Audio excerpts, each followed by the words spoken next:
ನಮಸ್ತೆ ವೀಕ್ಷಕರೇ, ನ್ಯೂಸ್ ಗುರುಗೆ ಸ್ವಾಗತ. ನಾನು ನಿಮ್ಮ ಸುನೀಲ್. ಈ ವಿಡಿಯೋದ ವಿಶೇಷವೇನೆಂದರೆ, ಇಸ್ರೇಲ್ ಹಾಗೂ ಲೆಬನಾನ್ ಮಧ್ಯೆ ನಡೆಯುತ್ತಿರುವ ಯುದ್ಧ ಭಯಂಕರ ಸ್ವರೂಪ ಪಡೆದುಕೊಂಡಿದೆ.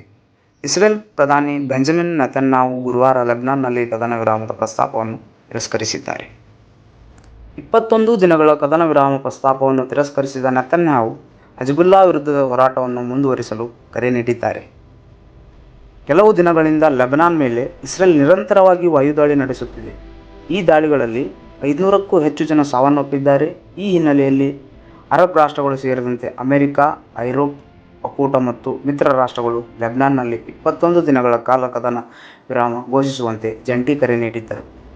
ಈ ಯುದ್ಧ ಯಾರ ಹಿತಾಸಕ್ತಿಯ ಪರವಾಗಿಯೂ ಇಲ್ಲ.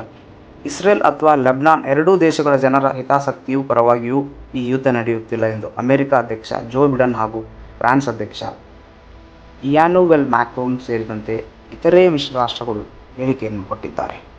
ಇದರ ಬೆನ್ನಲ್ಲೇ ಇಸ್ರೇಲ್ ಪೂರ್ಣ ಯುದ್ಧ ಘೋಷಿಸಿದ್ದು ಆತಂಕಕ್ಕೆ ಕಾರಣವಾಗಿದೆ. ಇದಾಗಿತ್ತು ಇವತ್ತಿನ ಪ್ರಮುಖ ಮಾಹಿತಿ.